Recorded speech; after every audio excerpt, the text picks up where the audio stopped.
So I came to Dr. Angelina for a revision. I had a breast augmentation in my 20s.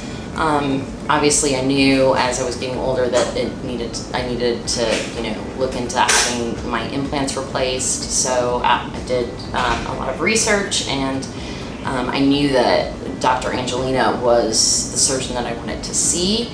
I was really unclear whether I was going to be able to afford her or not, honestly, when I started doing the research on her. But she was phenomenal. She was approachable, affordable.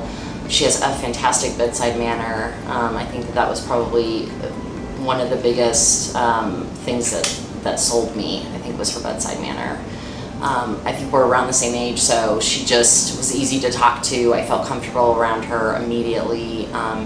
She doesn't, even in her verbiage when it comes to surgery, it's not, I feel like, I understood everything that she was saying as far as pre-op and post-op instructions, anything like that. And, I really felt like she worked with me on trying to get the best, so I had the best outcome in regards to my surgery, so she was like, okay, this is, I think working with a female plastic surgeon, for me, that was huge.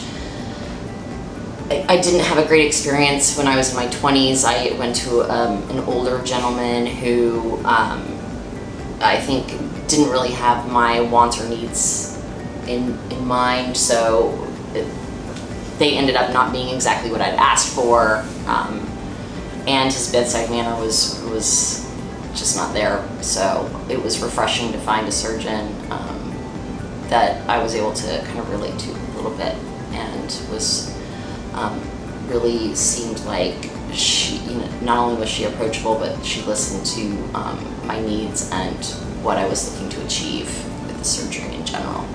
And I feel like I really was able to achieve that.